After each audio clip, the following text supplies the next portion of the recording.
You know, when I first read this lesson, I nearly fell asleep. All these names, and you can't even pronounce them. And then I got to taking a closer look, and you know what? There are some mighty fine-looking women in this passage of Scripture. So I started reading it really carefully, and when I did, I discovered that this whole thing is about somebody I know, Jesus. It tells about how he got started with his work, and it tells about the roots of his ministry. And not only that, but as I was reading through it, I discovered that this scripture tells me about my role in a battle between good and evil.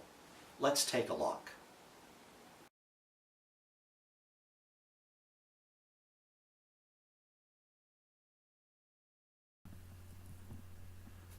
Most of this unit is made up of a glob of names.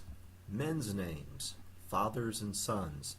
40 different fathers are listed here.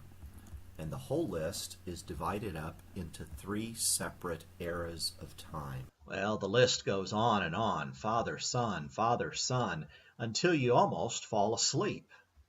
And you would fall asleep if it were not for the fact that the rhythm is broken in 5 different places to slip women into the story.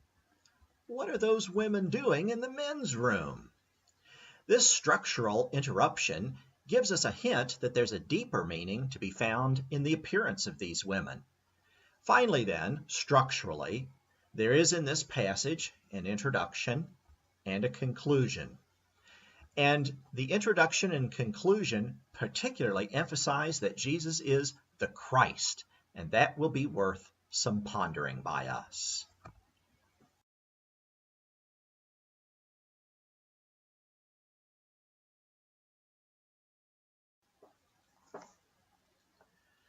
Five women appear in this list of Jesus' ancestry. The first is Tamar, who takes on one of the most powerful men of her region to demand justice. She is bold and intelligent. The second woman is Rahab.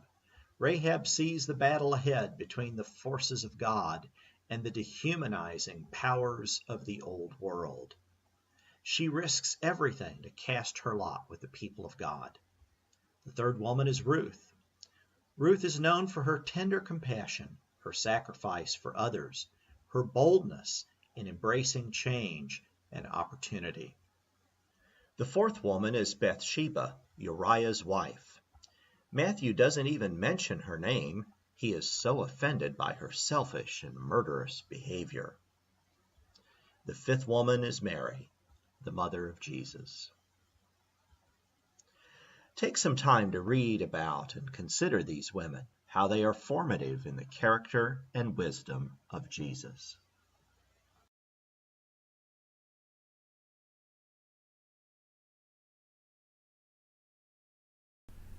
This unit gives Jesus 2 specific titles, Son of David and Son of Abraham.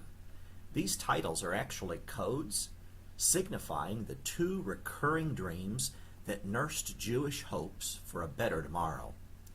David was the king during Israel's golden age, a time when the future was promising and the people invigorated. Life was prosperous. Justice was pushing its way into the real world, and souls were afire with God's Spirit.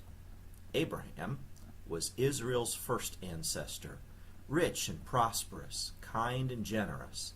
Abraham was blessed to be a blessing to others. Loyalty marked his character.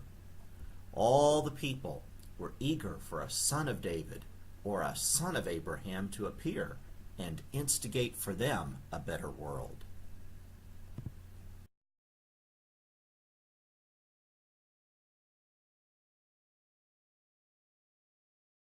The term Christ is used 3 different times in this unit to describe Jesus. To call him Christ indicates that Jesus was given an assignment to be the liberator of God's people. That Christ was sent and equipped to change the trajectory of Israel's long and sad story. People were being subjected not only to the power of their rulers, which humiliated them, but also to sickness, to dysfunctional families, and to their own sin. Christ would lead them to their freedom and give them a second chance. But new life would not come without vicious battle. The arrival of Christ would usher in an age of struggle, and only after joining Christ in the struggle would the people become free.